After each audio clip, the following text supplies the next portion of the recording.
Hi everyone, Namaste. I'm Dr Anupama. I'm a pediatrician. In this series, we are trying to. I'm starting a new series called Guided Garbhasanskar Techniques for Parents.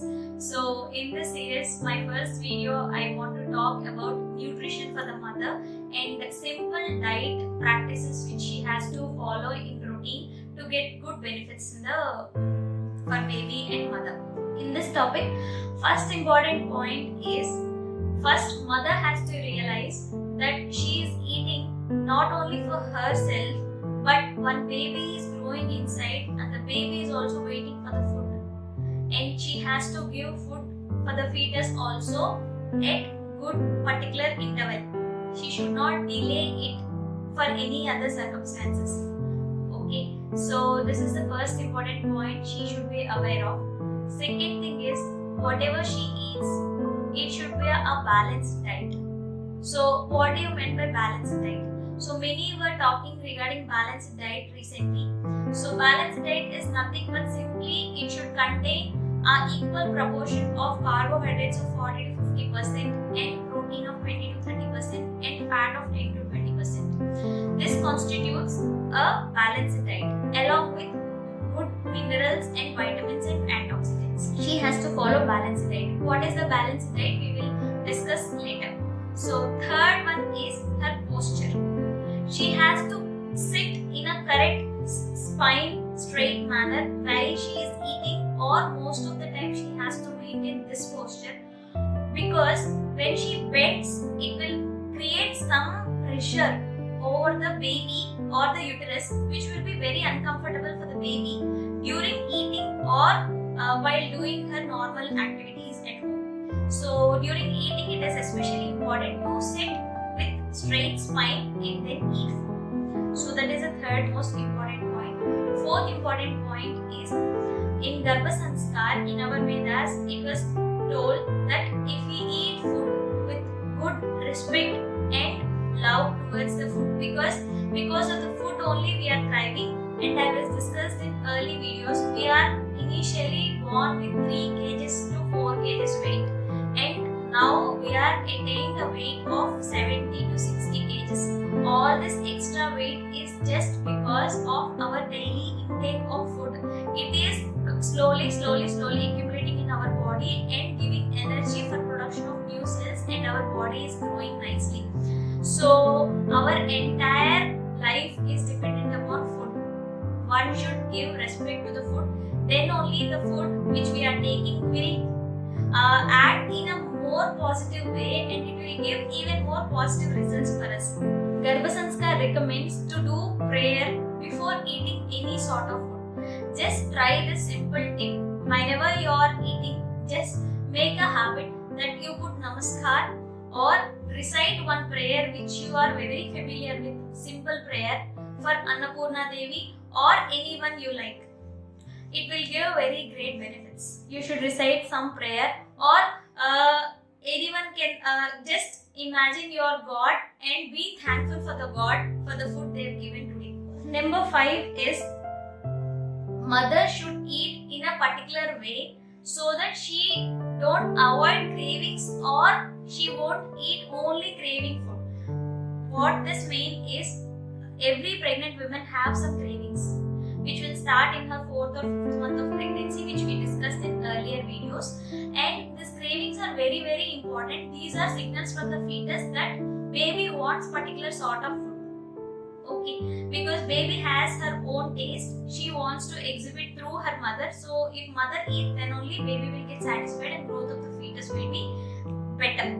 We should not avoid mother her cravings. So if she craves some particular type of food and she eats only that craving food, she will lose that essential nutrients which are coming from the other type of food also.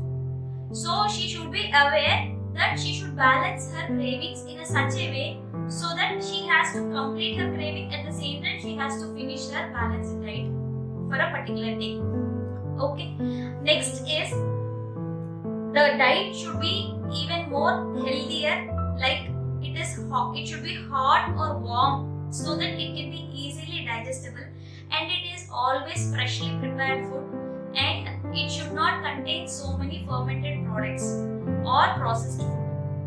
Okay, so processed food will take long time to digest, which is not good for the baby or mother, because mother and baby both are very they want very good nutrition and instant nutrition just to finish their cravings.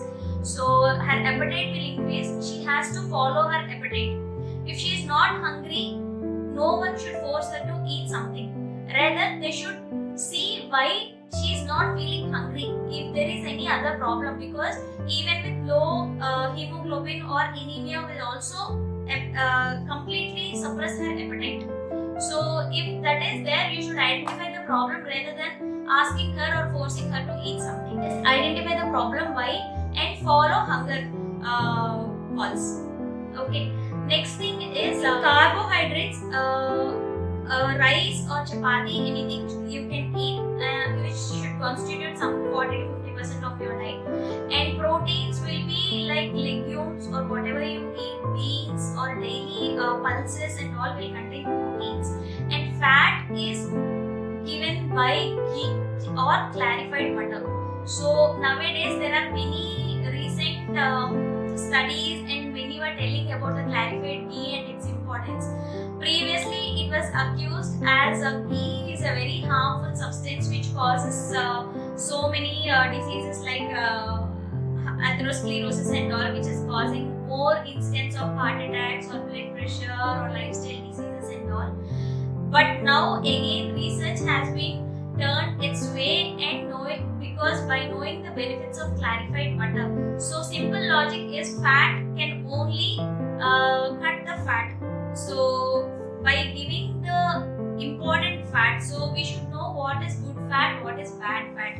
So this cheese and whatever butter in a solid form is not a good type of fat. Whereas clarified butter, it is in our native, we'll call it as pure ghee.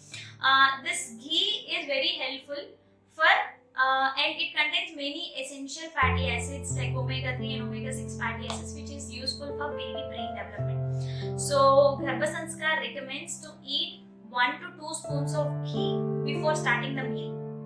And one more important thing is this fat ghee, whatever I am telling, it should not mix with carbohydrates. It can be mixed with protein and eat. If you eat mix fat with carbohydrate, it will act in a bad way in our body. Whereas eating separately ghee or eating ghee with dal alone will give a positive result. It has a complete separate science for that. So just try to understand this. And one more thing I want to emphasize is timing of the food and quantity of food according to the morning, breakfast, afternoon and dinner should be in a certain way. So I will try to explain according to Garbhasanskar principle. If we see our digestive system means inside fire, like gastric juice contains some amount of fire which is helpful for our digestive any of the food to get digested. So it will be in synchrony with our sun. So in the early morning when the sun rises, it will be in very active form and with good energy. While coming from morning to afternoon, the sun will reach its peak energy. So afternoon will be the best time to eat heavy foods. And from afternoon to sunset, slowly the energy will get decreased. So same way our digestive capacity also will decrease. So after sunset, according to Ayurveda, they don't recommend to eat any healthy food, or curd, probiotics are not recommended after sunset because these are highly pranic foods and contains active live bacteria. So this should be ingested only during the peak hours, like afternoon is the best time to eat curd or heavily digestible foods. And after evening sunset, your food should be very light. And one more thing is, before sleeping, you can take 1 glass of milk with added sugar so that you will get a very peaceful sleep. And milk is very much stressed in every month of pregnancy by Ayurveda because it has multiple minerals and as well as calcium which is required for the body the pregnancy, because mother also should improve her calcium levels. Our Western medicine also recommends calcium supplementation and iron supplementation during the pregnancy, because for the baby bone growth and mother bone changes, this is very essential. So milk is very important. So you can take 1 glass of milk in the early morning and 1 glass of milk before night, and it will produce very good sleep also. So when you sleep very peacefully, and the next day will be very energetic, and you can follow all your normal daily activities very happily. These are the some important tips I want to share with you regarding the diet of the mother. So we will discuss in the coming video how to like one example of balanced diet along with some important tips. Until then, thank you.